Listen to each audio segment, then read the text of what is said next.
no início do vosso primeiro mandato, por ocasião da realização da 8ª reunião de embaixadores, no dia 23 de maio de 2018, deslocou-se à sede de Mirex, onde baixou orientações claras sobre o rumo da nossa diplomacia, que, numa dimensão multivectorial, continua a servir de bússola orientadora da ação diplomática do Estado grande-angolano, que tem em Vossa Excelência o diplomata número 1. Agradecemos todo o apoio que tem dado ao Ministério das Relações Exteriores.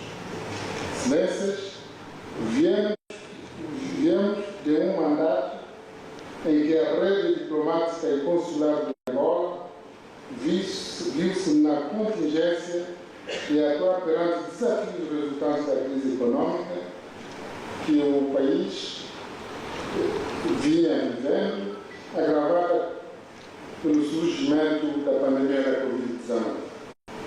Com perspectiva do cumprimento das orientações baixadas em sede da reunião de embaixadores,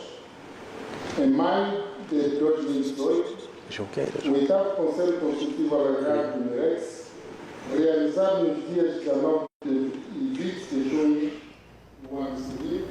centrou-se na reforma e na formação com palavras de futuro, uma alavanca de futuro. Realçamos ainda que as conclusões saídas daquele Conselho Consultivo levaram ao processo de redimensionamento com o encerramento de embaixadas e postos consulares, bem como a redução do pessoal consular e a abertura de missões diplomáticas e consulares que a dinâmica de trabalho aconselhou do outro. Sobre o processo de passagem à reforma, o Mirex iniciou o processo paulatino da transição geracional, com a passagem à reforma de um considerável número dos mais destacados diplomatas que representaram o país em várias frentes, a quem aproveitamos a ocasião para dirigir uma palavra de apreço e reconhecimento de cujos conselhos e sabedoria continuamos a beneficiar. No que refere à formação e à capacitação de quadros, gostariam de sublinhar que desde o mandato atrasado tornamos obrigatória a frequência de cursos na Academia Diplomática de todos os funcionários das missões diplomáticas e consulares, desde o topo à base. Neste momento, decorre o curso de capacitação para primeiros, segundos e terceiros secretários e, quando termine este Conselho Consultivo, iniciará a formação dos embaixadores recentemente nomeados, incluindo os seus cônjuges. Excelências, o 9º Conselho Consultivo Alargado do Mirex realiza-se num contexto singular, quer no plano da organização interna do Ministério, quer no plano internacional, sendo que o mandato do Executivo está no seu início, cujo programa do Governo em matéria de política externa, o Mirex tem o dever de ofício de auxiliar o titular do Poder Executivo para a sua realização. A nível da organização interna, temos uma nova Secretária de Estado para reforçar a eficácia e eficiência do Ministério em matéria de administração, finanças e patrimônio. Prevemos o surgimento desta nova figura reforça a capacidade institucional nos domínios de gestão do capital humano e na contínua elevação da probidade de todos os órgãos deste departamento ministerial. Excelência, Sr. Presidente, sob vossa liderança, a República de Angola tem assumido as suas responsabilidades internacionais, incluindo através da sua ação nas organizações internacionais de caráter global e regional. A vossa liderança, a vossa designação pela União Africana como campeão para a paz e a reconciliação em África, constitui um marco de reconhecimento e engrandece o nosso país e também a nossa ação diplomática. O país assumiu a presidência da CIRGEM, CPT ou SCT e dentro de poucos meses deverá igualmente assumir a presidência da SADC. Paralelamente a isto, por ocasião da tomada de posse dos embaixadores no quadro na recente votação, Vossa Excelência reiterou o que já tinha afirmado quando à inauguração desta mesma Academia Diplomática, nomeadamente a necessidade do reforço da nossa ação da diplomacia econômica, na elevação do prestígio de Angola e na promoção do turismo. Temos estado a assistir um mundo que vive um momento de reconfiguração geopolítica, com uma tendência de mobilidade do centro de equilíbrio do sistema internacional. Neste sentido, Sr. Presidente, trazemos aqui todos os quadros que representam o país no exterior e auxiliam a vossa ação diplomática para a concretização da nossa estratégia de política externa do país e do nosso país no mundo em plena mutação. Excelência, Sr. Presidente, estamos ávidos de receber as vossas orientações e, associadas às reflexões que resultarem das discussões do presente Conselho, contribuirão decisivamente para uma atividade diplomática mais assertiva e dinâmica. Reitero, por isso, os nossos agradecimentos pela honrosa presença, como votos de boa estadia entre nós. Muito obrigado. Foram as palavras de boas-vindas do ministro angolano das Relações Exteriores, o anfitrião deste 9º Conselho Consultivo Alargado do Mirex, que decorre na Academia Diplomática Venâncio de Moura. Segue-se o discurso oficial de abertura do presidente João Lourenço. É o momento que marca o início dos trabalhos neste evento, que nos próximos dias deverá olhar para os desenvolvimentos da diplomacia angolana e os desafios que se colocam atualmente na política externa do país. Tal como ouvimos do ministro Tete António, mais do que um discurso, João Lourenço deverá deixar várias orientações para os principais decisores e executores da política externa angolana que estão reunidos neste momento na Academia Diplomática Venâncio de Moura. Vamos ouvir estas palavras e orientações do titular do Poder Executivo, que uma vez mais marca presença neste evento que é de capital importância para o normal funcionamento e também a coordenação da diplomacia angolana. Vamos ouvir o Presidente da República.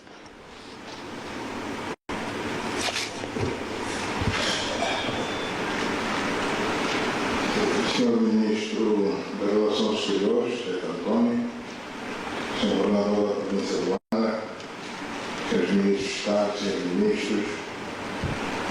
Senhoras e Senhores Embaixadores, distintos funcionários e mulheres, minhas senhoras e senhores. Há aproximadamente 5 anos tive a honra de proceder à abertura da 8ª reunião dos embaixadores, onde abordamos questões relevantes sobre os desafios da diplomacia angolana. Falamos nessa altura da situação política internacional e demos indicações sobre as prioridades que conformavam as linhas de força fundamentais da nossa atividade externa, devendo reconhecer hoje que a avaliação do desempenho da diplomacia angolana é, em termos gerais, positiva. É evidente que estamos hoje perante um novo contexto mundial e será em função disto que cada um dos diplomatas ao seu nível deverá fazer uso da sua capacidade de entendimento dos fenómenos globais que ocorrem nestes tempos, interpretá-los adequadamente e contribuir para a formulação das estratégias que definirão o nosso posicionamento na arena internacional. Senhores embaixadores, minhas senhoras, meus senhores,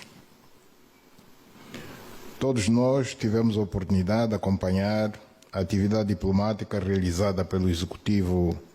nestes últimos anos, com o objetivo de levar a mensagem de Angola ao exterior e sensibilizar governos, entidades públicas em matéria de cooperação, os empresários e potenciais investidores, com a finalidade de mobilizar financiamentos, atrair investimento privado, reforçar a cooperação e parcerias, assim como reposicionar o nosso país no contexto da África e do mundo. Esse esforço enquadra-se na estratégia de promoção do desenvolvimento econômico e social do nosso país, através da captação do investimento estrangeiro direto na economia nacional, por via do qual pretendemos diversificar a economia, aumentar a produção interna de bens e de serviços, aumentar as exportações, criar mais emprego e melhorar as condições de vida das nossas populações. Apesar da pandemia da Covid-19 ter limitado durante cerca de 2 anos os resultados que pretendíamos alcançar, sentimos agora que, pouco a pouco, os nossos parceiros internacionais têm focalizado as suas atenções no nosso mercado, na sequência da melhoria significativa do ambiente de negócios que hoje é mais favorável ao investimento privado. As nossas missões diplomáticas e consulares devem prestar uma atenção particular à diplomacia econômica, divulgando de forma direcionada a alvos concretos as grandes potencialidades econômicas do nosso país, a legislação aprovada nos últimos anos para remover ou diminuir a burocracia e outros entraves, o combate que se vem travando contra a corrupção e a impunidade, o programa de privatização de importantes ativos do Estado por via de concurso público e outras importantes medidas já assumidas e que estão a dar resultados positivos. As nossas embaixadas devem trabalhar para atrair investidores em todas as áreas da nossa economia, realçar o nosso potencial agrícola que nesta crise alimentar pode contribuir para a redução do déficit, aumentando a produção de alimentos a exportar, destacar o nosso potencial energético, nossa capacidade de exportar hidrogênio verde e de produzir as baterias para os carros elétricos como contribuição para a redução das emissões de carbono. Por vosso intermédio, o mundo precisa de saber que Angola aderiu à iniciativa da transparência nas indústrias extrativas e que os investidores têm, assim, maior garantia de transparência na concessão das licenças de exploração, produção e comercialização de todos os nossos recursos minerais. Sendo Angola um país que promove a paz e a reconciliação nacional, precisamos de fomentar a indústria da paz, o turismo, atraindo não só os investimentos em infraestruturas turísticas, mas também os turistas a virem explorar as nossas belas paisagens, a nossa diversificada gastronomia e rica cultura. Para isso, é necessário que as nossas missões diplomáticas e consulares facilitem a emissão dos vistos para os homens de negócios e todos os cidadãos estrangeiros que queiram vir fazer turismo ou simplesmente conhecer o nosso país. Esta é uma condição fundamental para a necessária abertura do país ao investimento direto estrangeiro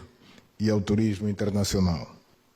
A vinda ou não das grandes cadeias hoteleiras e dos grandes operadores turísticos internacionais depende muito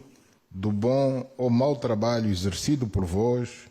de quem temos a obrigação de cobrar resultados e responsabilizar. Senhores embaixadores, senhoras e senhores, muito recentemente procedi à nomeação de embaixadores para vários países, no quadro de um processo de rotação dos chefes de missão diplomática que deve passar a ser feito com regularidade, incluindo o regresso ao órgão central, também extensivos aos diplomatas de outras categorias e pessoal técnico a exercer funções no exterior.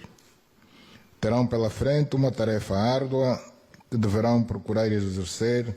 sempre com o sentido do dever e com a preocupação permanente de promover e criar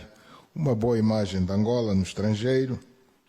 em que fiquem refletidos os aspectos fundamentais da nossa cultura, a hospitalidade e o espírito de solidariedade do povo angolano e outros valores que nos caracterizam. Acabei de enfatizar importantes desafios que terão de encarar no decorrer da vossa missão e que exigirá de todos vós a necessária valorização do trabalho de equipa e uma gestão responsável e parcimoniosa dos recursos que estarão colocados à vossa disposição para que realizem as vossas tarefas e obrigações para com o Estado acolhedor, evitando comportamentos que manchem o bom nome e a reputação da República de Angola. Além das funções de representação junto do país acreditador, as nossas missões diplomáticas e consulares devem prestar atenção particular à nossa diáspora no atendimento das suas necessidades de natureza jurídico-consular, garantir que estejam permanentemente informados sobre os acontecimentos relevantes que ocorrem no país, comemorar em conjunto as principais efemérides nacionais e encorajar a realização de atividades das nossas comunidades que visam promover a nossa cultura e gastronomia no estrangeiro. Os angolanos na diáspora que, por razões de diversa ordem, optaram livremente por escolher um outro país para viver, trabalhar e realizar seus sonhos, são tão angolanos como qualquer outro e, como tal, merecem toda a nossa atenção, particularmente naqueles momentos em que estejam em conflito com a lei e necessitem do apoio consular do seu país. Estimados embaixadores, minhas senhoras, meus senhores, quando realizamos a anterior reunião de embaixadores, o contexto político internacional era também caracterizado por um conjunto de vários conflitos que se desenrolavam em diferentes regiões do globo. Nada fazia crer que hoje estivéssemos a viver uma realidade mundial tão complexa e perigosa como a atual, em que, em decorrência da guerra entre a Rússia e a Ucrânia e o aumento da tensão entre os Estados Unidos da América e a República Popular da China sobre Taiwan. É importante relembrarmos que nunca houve, na verdade, uma paz efetiva no mundo após a Segunda Guerra Mundial, apesar de ter surgido a Organização das Nações Unidas, cujo papel é o de garantir a paz e a segurança mundiais. A Guerra Fria entre dois blocos antagônicos, com conceitos de organização da sociedade muito distintos, dominou o panorama político internacional nas pouco mais de 4 décadas que antecederam a queda do Muro de Berlim. O fim da Guerra Fria, que parecia ser o prenúncio de uma nova era de paz para a humanidade,